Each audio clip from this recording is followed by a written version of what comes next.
When it comes to shrimp keeping, there is so much information and misinformation out there that it can be so hard for new shrimp keepers to know exactly what to do, how to set up their aquariums, what to feed their shrimp, whether they should filter them, heat them, how to light them. In this video, I want to share with you 30 years experience of fish and shrimp keeping to help you get your shrimp setup perfect the first time. Hello friends, welcome back to the channel. If you're new here, my name is Richard and I'm a fish and shrimp keeper based in the UK. So there are many different ways we can go about setting up a shrimp tank. In reality, there are very few rights and wrongs, providing you set the basics up correctly. And in this video, I'm going to share with you what I believe are 5 essential elements that every successful shrimp tank should have. The first of these is hiding places. Now, shrimp are well aware that they're quite low down the food chain. There is absolutely no doubt in their mind if a predator fish comes along, and by a predator fish we can even mean a neon tetra if you're a baby shrimp. By providing our shrimp with ample hiding places, we make them feel safe, secure, and relaxed. And when they feel safe and secure, they're more likely to be out and about in the tank. Now, when it comes to hiding places, for many people, it's counterintuitive. Often people think, especially if they're new to the hobby, the more places I provide my shrimp to hide, the less I'm going to see them. They'll be hidden away the whole time. And in fact, if anything, the opposite is true. When we set up a tank without any hiding places, the shrimp feel exposed, they feel vulnerable. They don't know there are no fish in the tank that are going to come and eat them. As far as they're concerned, at any minute a predator could come along. So if there is nowhere to hide, if the tank is incredibly sparse, the shrimp are going to tuck themselves away. They're going to stay hidden because they know if they're out in the middle of the tank, there's nowhere for them to go. On the flip side, if we provide pieces of aquarium safe wood, we provide piles of rocks, lots of live plants, clumps of Java moss, the shrimp know wherever they venture out in the tank, there's always a hiding space over there, I can dart down there, I can nip up there. They feel relaxed, they feel safe. They know if this predator comes along, with one dart, they've tucked themselves away and they're safe. In fact, the more hiding places we provide our shrimp, the more we see them, the less they'll hide away. In my experience, a tank set up with lots of rocks, lots of plants, lots of hiding places, they're the tanks that you see the shrimp, you enjoy the shrimp, and again, in my experience, they're the tanks that typically have more babies. So the next element on my list of essentials for any shrimp tank is circulation. Circulation is so important. So let's first of all clarify what do we mean by circulation.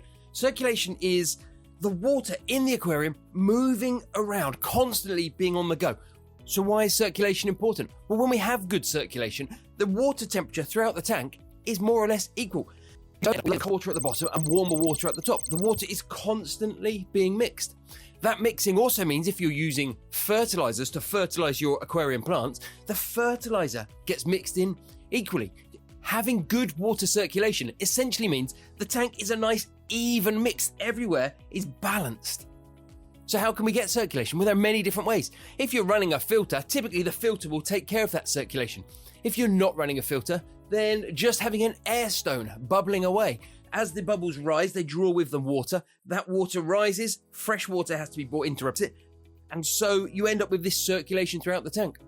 Circulation also helps prevent areas of the tank where dirt and detritus gather, and it's typically those areas that algae starts to take a foothold. If you ever have a tank with a serious algae problem, often that problem starts in dead spots in the aquarium where there isn't sufficient oxygen, where there isn't sufficient circulation, and there's a buildup of dirt and detritus and fish poop or shrimp poop or whatever it might be. Circulation helps prevent that, and if you're using a filter, the circulation helps get the dirt and detritus up into the filter and away. Now, if you're finding value in this video and the information's helping you out and you want to become a better shrimp keeper, why not subscribe to the channel? Every week I'm releasing a new video on fish and shrimp keeping to help you move further forward in the hobby. So next up on our list is Katapa leaves. Katapa leaves, or Indian almond leaves as they're sometimes referred to, are those brown dried leaves you can buy from the store and add to your shrimp tank. So why would you bother adding Katapa leaves to your shrimp tank? Well, as the Katapa leaves slowly break down, you'll notice they'll be absolutely covered in shrimp. And the first thought is, oh, the shrimp eat the leaves, but in fact they don't. The shrimp dine on the bacteria that is breaking down the leaves. The bacteria is so important to the shrimp's diet that I know breeders who put their success down to the use of Katapa leaves. Not only do the bacteria provide nourishment for the adults, but they're a fabulous food source for baby shrimp. A friend of mine did a small experiment in his shrimp room. He had 3 tanks without Katapa Leaves, 3 tanks with Katapa Leaves, and he saw an increase of nearly 50% in the number of babies he had from the aquariums with Katapa Leaves. Plus, if you put Katapa Leaves in your tank, they provide more hiding places, which goes back to point number 1. The shrimp, if they feel in danger, can tuck themselves under the leaves. In fact, you don't only have to use Katapa Leaves. You can use beech leaves, oak leaves, mulberry leaves. There are so many different types of dried leaf you can add to your aquarium. Many of us can go and collect them from our own backyards. As long as you know that the leaves are free from pesticides and herbicides and any type of chemical that might be sprayed on them that will harm your shrimp, then you can go and collect your own leaves. You can have an endless source of leaves to add to your shrimp tank. The 4th item on my list isn't really a thing like a rock or a filter or something you might put in your tank, but it's actually a food source. And that food source is frozen bloodworms. Frozen bloodworms are probably the most amazing food you can use to feed your shrimp. Frozen bloodworms are relatively cheap, full of protein.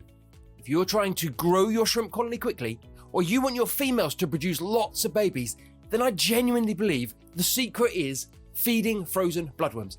When my wife and I used to breed shrimp commercially, we would feed frozen bloodworms to our shrimp 3, 4, 5 times a week. It was probably one of the foods we fed most frequently. The other great thing about feeding frozen bloodworms is there's no filler in the food. There's just typically the bloodworms and water. I've had countless conversations with typically new shrimp keepers who message me and say, why aren't I getting any babies? Why is my colony not growing? Why do I seem to be losing shrimp regularly? And I will often say, first things first, are you feeding with bloodworms? No, don't use bloodworms. I just use this pellet or that wafer, whatever it might be. I advise them, get yourself some frozen bloodworms. I speak to them a few weeks later, and the difference is unreal. I cannot stress enough, if you're a new shrimp keeper and you want your colony to grow, start feeding frozen bloodworms. Now, the 5th element on my list today, and in my experience, the most important out of all the ones I've listed, is live aquarium plants. Live aquarium plants are phenomenal. Not only do they make your tank look more natural, if a glass box full of water and random fish and plants from around the world can look natural, but live aquarium plants not only make your tank look more natural, they also provide countless hiding places for the shrimp. And as the plants grow, they're absorbing waste. They're making your aquarium a cleaner, healthier, safer place for your shrimp to live. I can give you an almost 100% guarantee. If you put live aquarium plants in your shrimp tank, you will see better color from the shrimp because the water will be cleaner and healthier and they'll feel safer.